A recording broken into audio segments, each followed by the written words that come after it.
Merhaba arkadaşlar, Öğren Hanım YouTube kanalıma hoş geldiniz. Bugün size bu güzel patiğin yapımını anlatacağım. Spor ayakkabı tarzında çok hoş, çok güzel bir model. Gördüğünüz gibi çok şık. İlk defa yapacak olanlar da kolaylıkla yapabilir ama sağ üst köşede 3 nokta var. Oradan hız ayarını yavaşlatın. O şekilde dikkatlice izleyerek yapabilirsiniz arkadaşlar. Böyle biraz usta olanlar benimle birlikte kolaylıkla yapabilir. Böyle patiğimiz çok hoş, çok güzel. Ne kadarlık bebişleri olur diye sorarsanız 3 ay ile 1 yaş arası bebişlere olur. Çok da güzel olur. Hem kız bebeklere uyar hem erkek bebeklere uyar. Ben mavi beyaz kullandım. Çok da güzel oldu. 40 ilmek başladım. Topukta artırma yaptım tabanda. Düz şekilde de örebilirsiniz. 40 ilmek başladım. 56 ilmek olasıya kadar arttırdım. Ben taban için uğraşamam derseniz 56 ilmek direkt başlayıp 5 sıra örebilirsiniz. İp olarak orta kalınlıkta bebe yünü ile ördüm. Hem mavi hem beyaz kullandım. Şiş olarak da 3 numara örgü şişi ile ördüm arkadaşlar. Modelimiz Ocak Fatma örgüleri sayfasından bakarak yaptığım. Instagram Ocak Fatma örgüleri yazarsanız ona ulaşabilirsiniz. Çok güzel modelleri var. Anlatımlı örgü modelleri var. Böyle ben hemen şişime 40 ilmek attım arkadaşlar. 40 ilmek attıktan sonra şöyle bir sıra haroşa yapacağım. Hadi bakalım, Bismillahirrahmanirrahim. Evet, bir sıra şöyle ben haroşayı önden de düz arkadan da düz örüyorum. İlk sıramızı haroşa örerek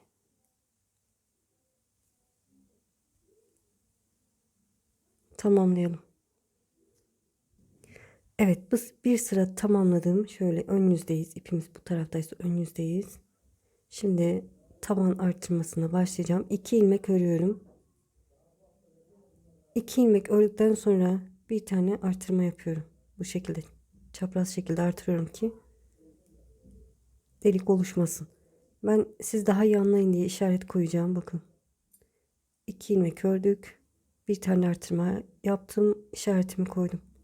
Sonrasında 17 ilmek haroşa örüyorum. 2, 3, 4, 5, 6, 7, 8, 9, 10,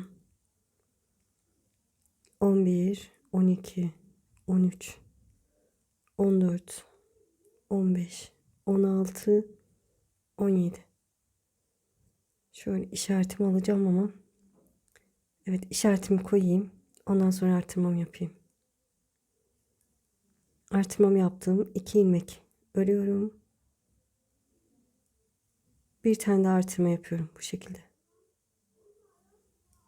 İşaret koyuyorum. Ortada 4 ilmeğim oldu.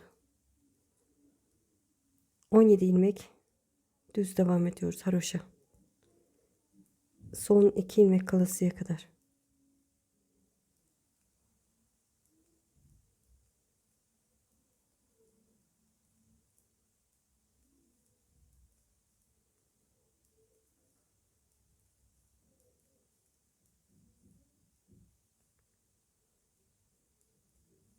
Evet, 2 ilmek kaldı. Burada işaretimi koyuyorum yine.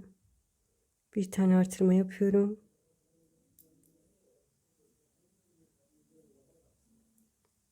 Kalan 2 ilmeğimi de son ilmeğimi örmeden alıyorum, kenar düzgün olsun diye. Çevirdim. Tersindeyiz. Tersinde hiçbir işlem yok. Bütün ilmeklerimizi haroşa örüyoruz. Artırdığım ilmeği de haroşa örüyorum. İşaretimi sağ şişime alıyorum ve örgüme devam ediyorum. Evet, bütün ilmeklerimizi haroşa örelim. Evet, çevirdim. Ön yüzdeyiz. Ön yüzde olduğumuzu ipimiz bu taraftaysa anlıyoruz. Eminim çoğunuz da biliyorsunuz, kusuruma bakmayın. Şimdi 3 ilmek örüyorum. Bir alt sırada 2 ilmek örüp artırma yapmıştım. Şimdi 3 ilmek örüyorum.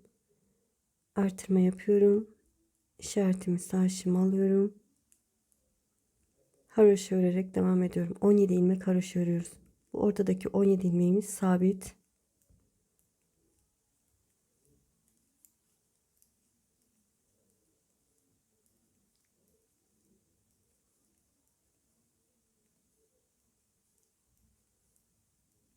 Evet, 17 ilmeğimi ördüm. İşaretimi sağ şişime aldım. Burada bir tane artırma yapıyorum. Her sırada 4 artırmamız oluyor her ön yüzde. Evet, 4 ilmek ördüm. 4 ilmek ördükten sonra yine artırma yaptım. İşaretimi sağ şişime aldım. Sonra haroşa yaparak devam ediyorum.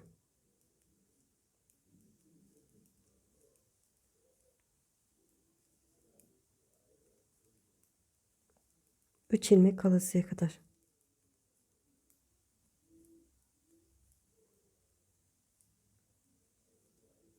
İşaretimi sağ şişime aldım. 3 ilmeğim kaldı. Gördüğünüz gibi burada bir tane artırma yapıyorum böyle çapraz şekilde.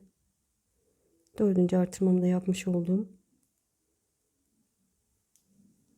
Çevirdim. Tersindeyiz. Tersinde hiçbir işlem yok. Bütün ilmekleri haroşa örüyoruz.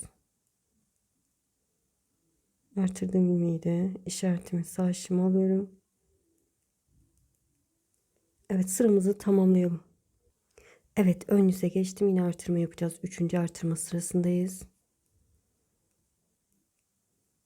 Bir altta 3 ilmek örüp artırmıştım. Şimdi 4 ilmek örüyorum. Artırmamı yapıyorum. İşaretimi sağ şişime alıyorum. 17 ilmek haroşamı örüyorum. Eminim çoğunuz anladınız.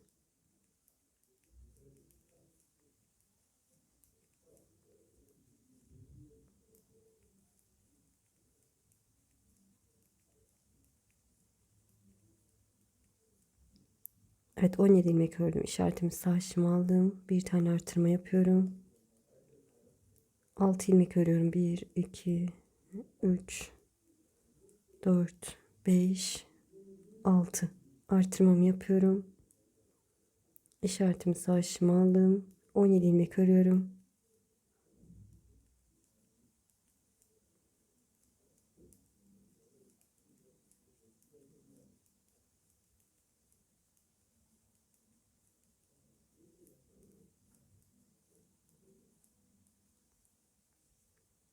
On yedi ilmek ördüm. İşaretimi sağ şişime aldım.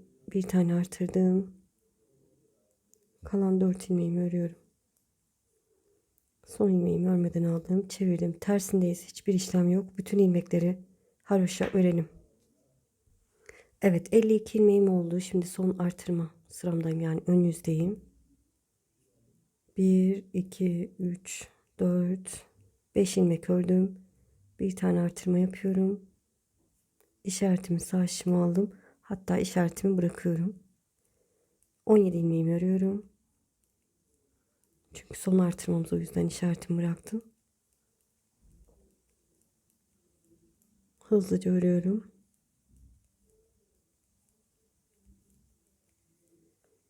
Evet, yine işaretimi çıkartıyorum. Burada bir artırma yapıyorum.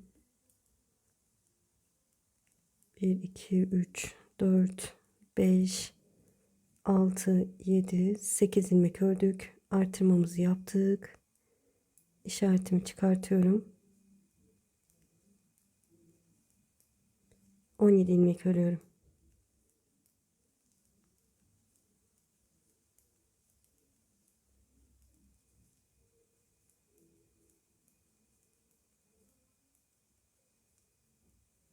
Evet, 17 ilmek ördükten sonra işaretimi çıkartıyorum. Burada bir artırma yapıyorum. Dördüncü artırmamı.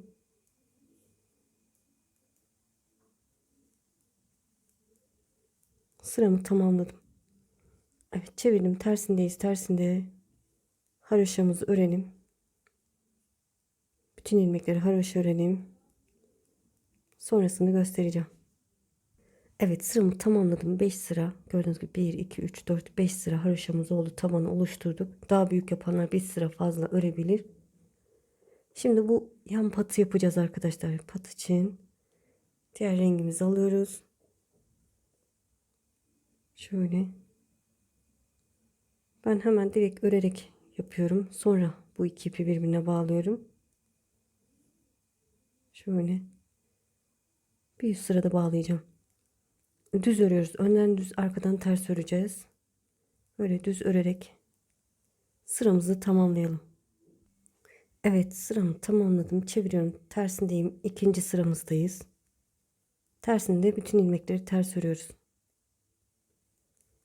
Böyle.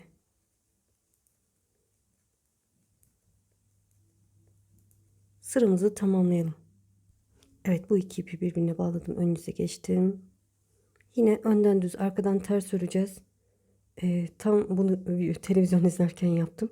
Sanırım 6 sıra yaptım toplamda. Şimdi 2 sıra yaptım arkadaşlar. 2 sıra yaptık beraber. 4 sıra daha önden düz arkadan ters, önden düz arkadan ters örelim. Pat kısmını oluşturmayı göstereceğim. Evet, toplamda 6 sıra ördüm. 6 sıra ördüğümüzü nasıl anlıyoruz? Şöyle beraber bakın. Ters sıralarını sayalım. Şöyle ilk beyaz sırayla birlikte 3, 6. Bu şekilde anlıyoruz. Şimdi pat oluşturacağız. Pat için son ilmeğimi de örmüştüm. Şimdi bu ilk ilmeğimi sağ şişime aldım. Şöyle beyaz ipimi koparmadım. Şimdi bakın burada beyaz mavi ters kısım var. Haroşa diyelim, böyle ters çizgi. Bu teli alıyorum. Bakın bir bu ilmeği aldım, bir de onu alıyorum.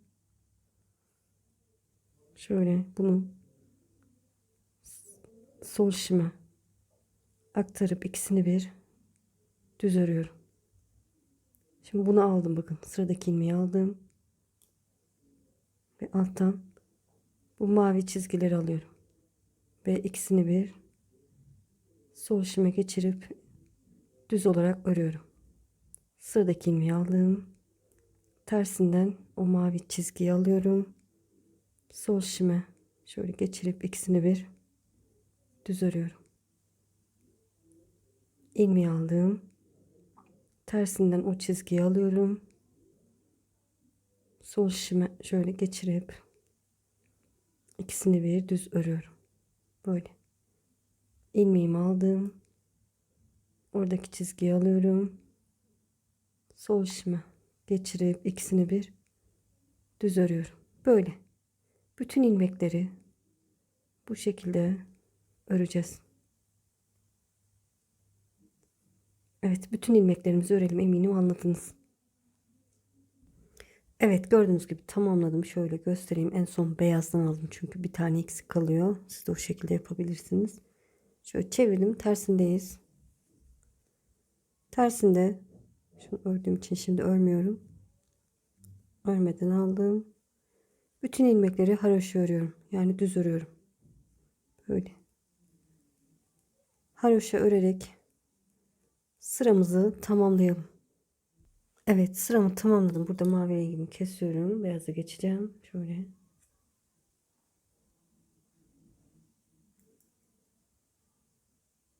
Beyaz ipimi aldım. Haroşa yapacağız. Şöyle. Sonra bu iki ipi birbirine bağlayacağım bir üst sırada. Önden de düz, arkadan da düz öreceğim. Şöyle göstereyim. 5 sıra haroşa öreceğiz. Bakın 1, 2, 3, 4, 5 sıra öreceğiz. 5 sıra haroşa örelim. Sonrasını göstereceğim. Evet, gördüğünüz gibi 5 sıra haroşa olacak şekilde ördüm. Şimdi ortada 20 ilmek ayıracağız. O yüzden kenardan 3, 6, 9, 12, 15, 18 ilmek ayırıyorum. 18. ilmeğimi işaret koyuyorum. Şöyle. Ortada 20 ilmek ayıracağız, dediğim gibi. Farklı sayıda başlayanlar 3, 6, 9, 12, 15, 18. Burada da 18. işaret koyuyorum. Ortada şöyle 3, 6, 9, 12, 15, 18, 19, 20 ilmeğimizi ayırdık. Şimdi haroşa yaparak ilk işaretime kadar ilerliyorum.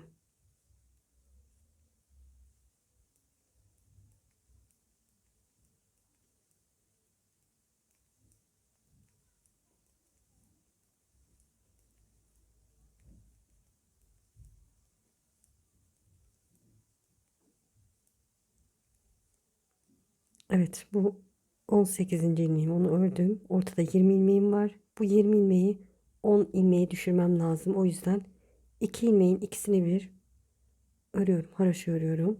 Sonra diğer 2 ilmeğin ikisini bir örüyorum. 2 oldu. Diğer 2 ilmeğin ikisini bir örüyorum. 3. Diğer 2 ilmeğimi ördüm. 4, 5, 6, 7, 8, 9, 10. Evet. 10 ilmeği düşürmüş olduk. Çeviriyoruz. Şimdi burun oyuntusunu yapacağız.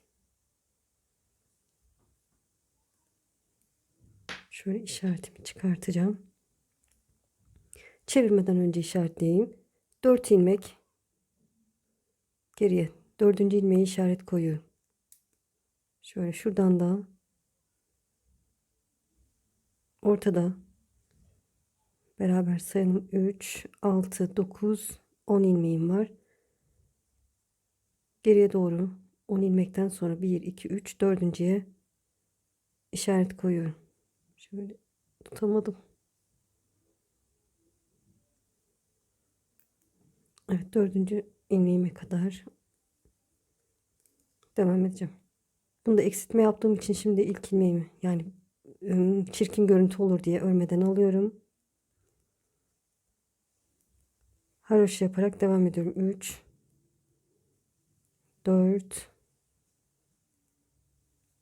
5, 6, 7, 8, 9, 10 ve 11. ikisini bir ters örüyorum. Tersinde olduğumuz için 10 ve 11. ilmeği ikisini bir ters ördüm. Çevirdim. İlk ilmeğimi örmeden alıyorum. Sonra haroşa yaparak devam ediyorum. 2, 3, 4, 5, 6, 7, 8, 9, 10 ve 11. ikisini bir düz olarak örüyorum. Ya da haroşa olarak diyelim. Çevirdim. İlk ilmeğimi örmeden aldım. Haroşa örerek devam ediyorum. 2, 3, 4, 5, 6, 7, 8, 9. Tersinde olduğumuz için 10 ve 11. ikisini bir düz örüyorum. Düz diyorum. Ters ördüm. Özür dilerim. Çevirdiğim ilk ilmeği örmeden alıyorum.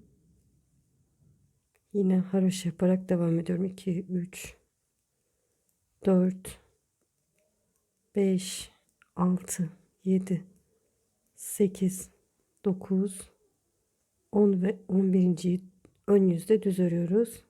Şöyle düz çizgi olsun diye. Yanda 2 ilmeğim kaldı. Çevirdim. İlk ilmeğimi örmeden alıyorum. Diğerlerini haroşa örüyorum.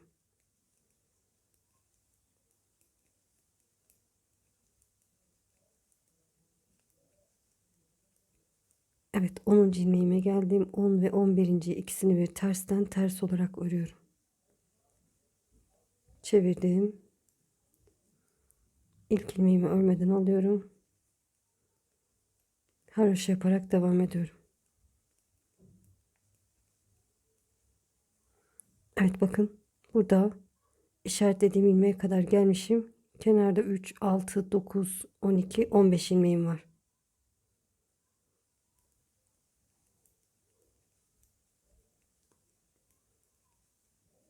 Şöyle son ikisini örüyorum. Buradan da 3, 6, 9, 12, 15. Evet, çok özür dilerim. 14 ilmek kalacaktı. Bunu da eksilteceğiz yani. Çeviriyorum. Diğeri 14'ü niye 15 oldu diyorum ben de. Evet, çevirdim yine. Örmeden aldım. Haroşa yaparak devam ediyorum.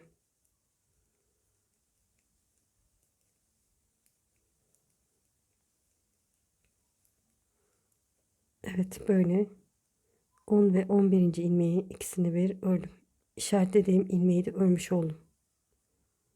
Kenarda 14 ilmeğim kaldı. Siz daha büyük yaptıysanız arkadaşlar 2 ilmek daha eksiltme yapın yanlarda. Hem burada hem öbür tarafta. İşaretimi çıkartıyorum. İlk ilmeğimi örmeden aldım. Haroşa yaparak devam ediyorum.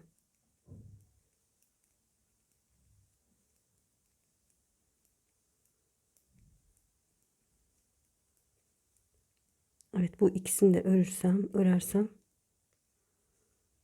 yanda 14 ilmeğim kalmış oluyor. Şimdi şu dil kısmı arkadaşlar. Bu kısmı yapacağız. Böyle düz devam edeceğiz. Çeviriyorum. İlk ilmeğim örüldüğü için şimdi örmeden alıyorum. Haroşa yaparak devam ediyorum.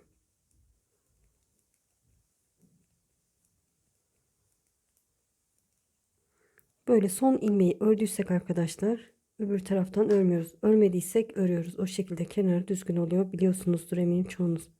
Şimdi ördüğüm için örmeden bu şekilde alıyorum. İpimi öne alıp kenar bu şekilde de düzgün oluyor.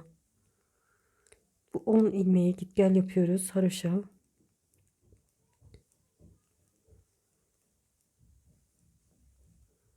Çevirdim.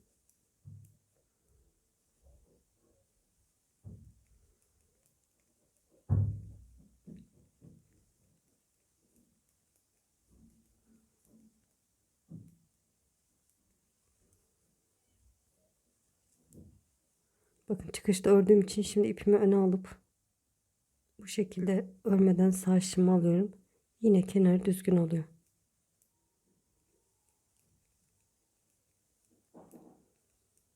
Evet, böyle haroşa yaparak devam edeceğiz. Şöyle. Şuradan itibaren de sanırım 10 sıra, bakın 2 sıra haroşa yapmışız. 10 sıra haroşa örelim. Şöyle şuradan itibaren diye hatırlıyorum ben. 10 sıra haroşa örelim. Evet, 10 sıra ördüm. Şöyle beraber sayalım. Şöyle şuradan itibaren de sanırım 3, 6, 9, 10 sıra haroşa olacak şekilde ördük. Şimdi kesiyoruz. İlk ilmeğimi örüyorum. Onu sol şişime aktarıyorum. İkisini bir örüyorum. İlmeğimizi sol şişimize aktarıp ikisini bir örüyoruz.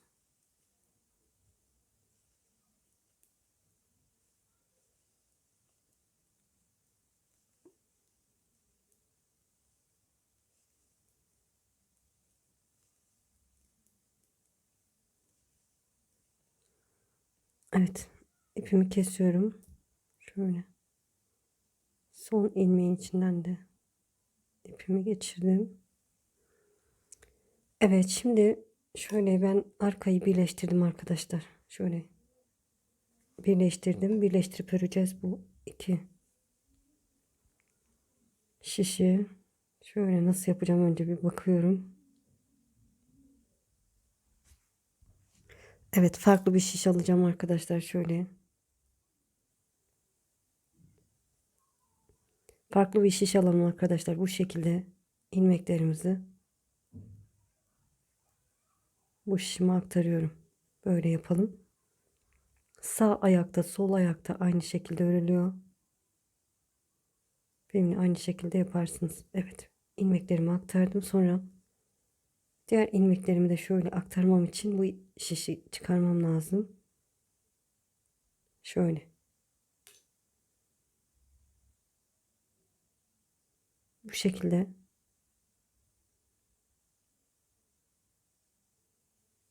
Evet, aktardım arkadaşlar. Böyle.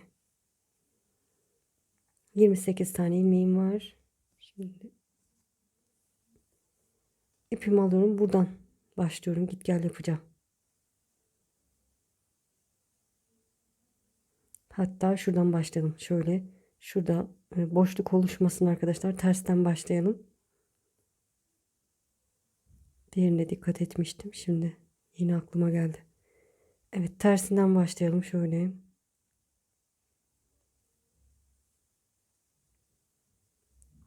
İpimi bir üst sırada bağlayacağım. Bütün ilmeklerimi haroşa örüyorum.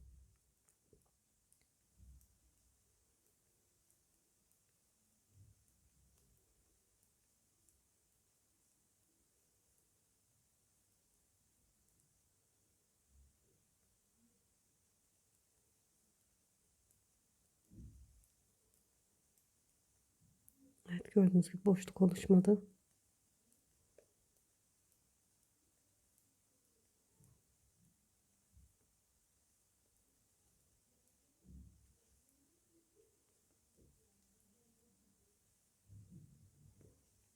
Çevirdim. Yine haroşa yapıyoruz.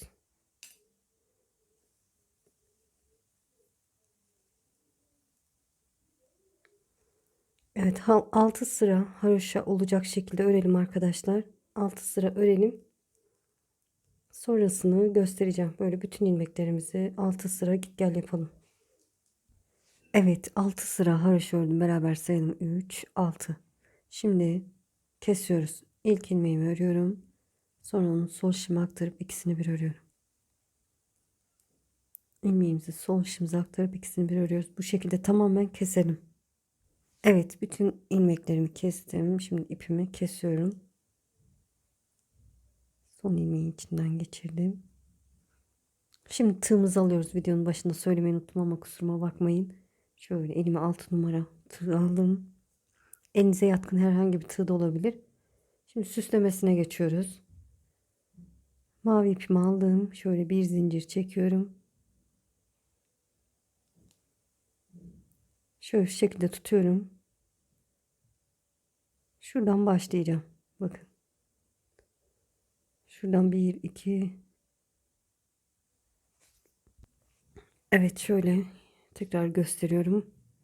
Bir ikinci sık iğneden. Sık iğne diyorum, ikinci ilmekten diyelim. Şöyle şu şekilde oraya sabitliyorum. Bir zincir, sıradakine batıyorum. Sık iğne yapıyoruz. Sonrasında buraya geçiyorum. Sık iğne yapıyoruz. Başına dolamadan batıyoruz.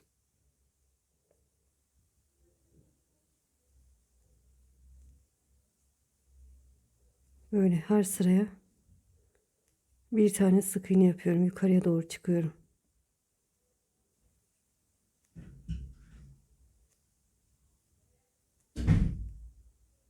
Köşeye geldim.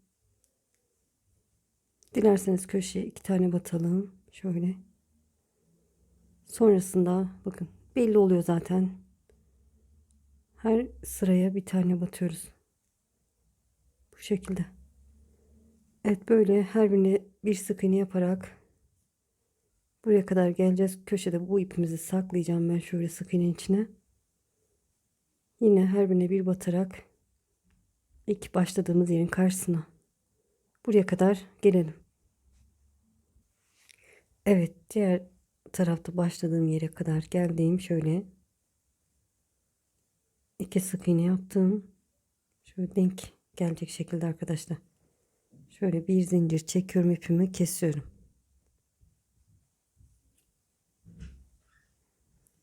Evet, şimdi beyaz ipimi alıyorum.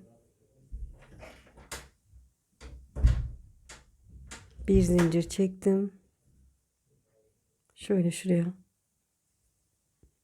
ilkinin üzerine sabitliyorum. Yani başına dolamadan batıyorum ve sık iğne yaparak devam ediyorum. Yine sıranın sonuna, yani buraya kadar gelelim. Sık iğne yaparaktan.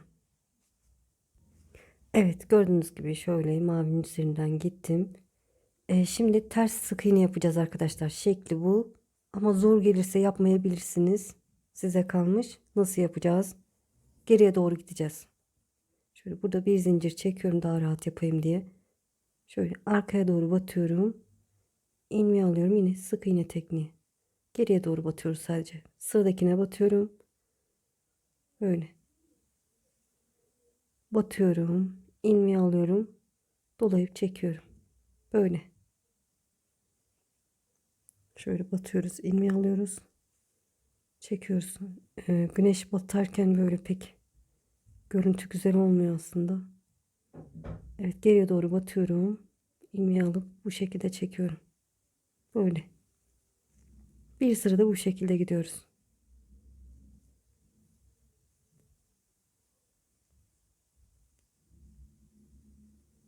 Çok kolay aslında. Sıkı yaparsanız biraz zor olur. Böyle elinizi hafif geniş tutun.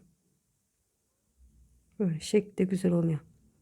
Evet, tamamen yapalım arkadaşlar. Yani buraya kadar gelelim. Evet, gördüğünüz gibi tamamladım. Şöyle bu sefer tamamladıktan sonra dönüp şuraya başına dolamadan batıyorum. 2 zincir çekiyorum ipimi. Kesiyorum.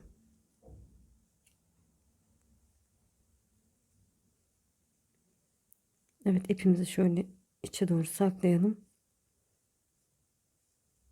Şimdi bunun etrafını, dik kısmının etrafını yapacağız. Mavi ipimi alıyorum. Aynı şekilde şöyle bir zincir. Buradan başlıyorum bakın. Buradan sık iğne yaparak başlıyorum. Her birine bir batıyorum. Köşeye 2 batacağız. Bir üst sırada da köşede kasıyorsa 2 tane batabilirsiniz. Evet, buraya kadar gelelim. Sonra beyaz ipimizi alalım. Aynı şekilde buraya kadar gelelim. Sonra ters sık iğne. Burada yaptığımız gibi aynı işlemi yapalım arkadaşlar. Sonrasını göstereceğim. Evet, gördüğünüz gibi tamamladım. Şöyle. Şimdi dikimine geçiyoruz. Dikimine. Şöyle arkadan başlayacağım. Düz taraftan dikeceğim.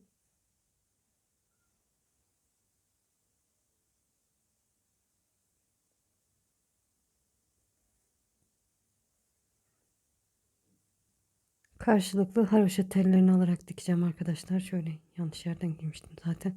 Şöyle yapayım. Haroşa tellerini alarak dikiyorum. Şöyle görünüyor mu?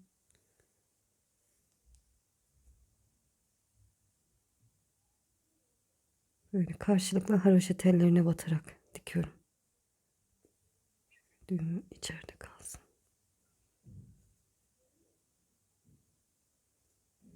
Bu şekilde dikince dikişi belli olmuyor.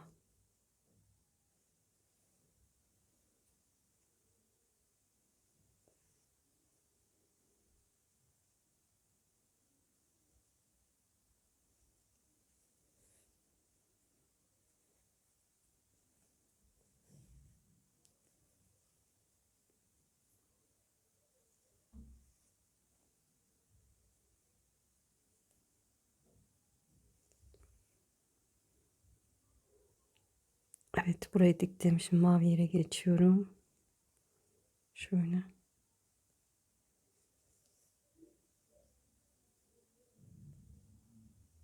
Burayı da böyle içeriden dikmeye çalışıyorum. Beyaz ipim görünmesin.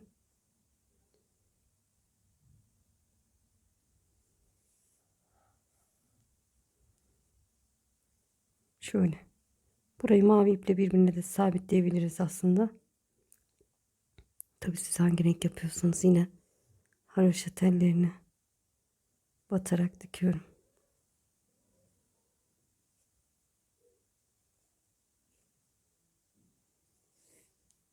İpi de uzun almışım.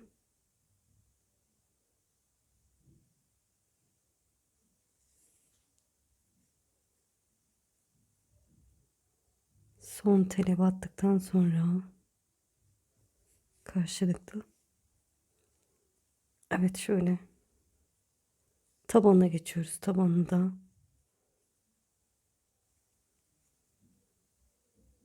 şöyle dış tellerini alarak dikiyoruz bu sefer. Böyle.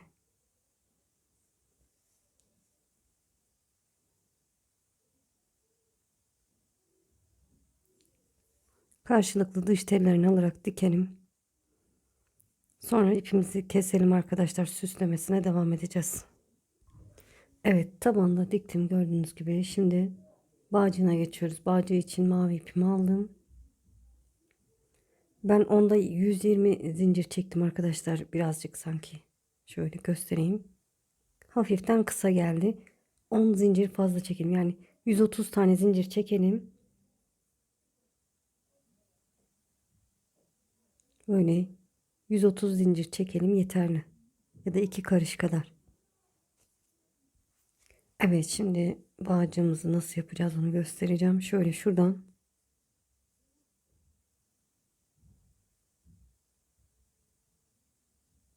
şöyle sık iğne sırasında tığımı çıkardım, böyle çekiyorum.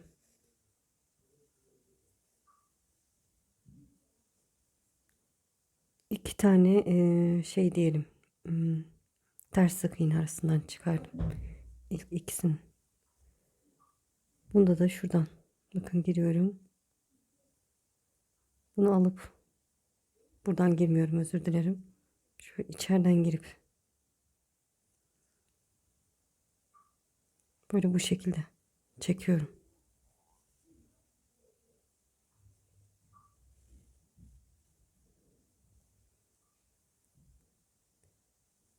Bunu alıyorum. Bakın bu şuradan çıkacak geri. O yüzden bunu hiç ellemiyorum. 1, 2, 3. 3 tane ters sık iğne sonrasında şöyle alttan tığımı batırdım. Şöyle çekiyorum. Tam karşıdan 1, 2, 3 tane bırakıyorum. Şuradan giriyorum. Özür dilerim, yine içeriden dışarı doğru olması lazım. Böyle. Sonrasında yine bu taraftan 1, 2, 3. Dışarıdan içeri girdim.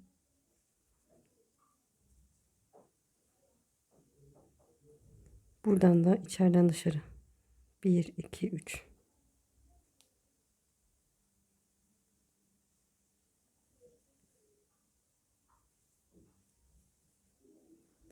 Üç taneymiş, evet, dördüncü. Şöyle. Şuradan.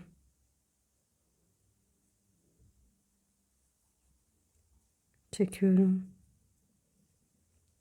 Bunu da şöyle 1, 2, 3. Şuradan. Evet, bu şekilde ayarlarsınız artık.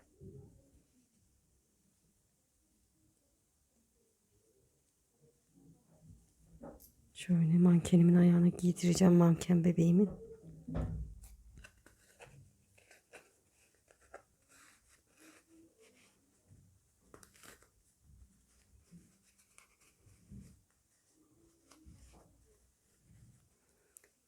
Evet, şöyle.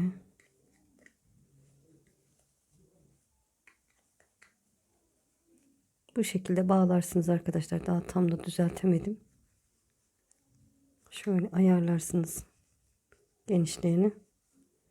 Bitti. Böyle. Bunu da kısa yaptım çünkü diğerini dediğim gibi kısa yapmıştım. O yüzden tek kulakçıklı oldu. Böyle çok güzel oldu. Eminim sizinkiler de en az bu kadar güzel oldu inşallah. Takılmazsınız. Takıldığınız yer olursa mutlaka yazın arkadaşlar. Yardımcı olmaya çalışıyorum.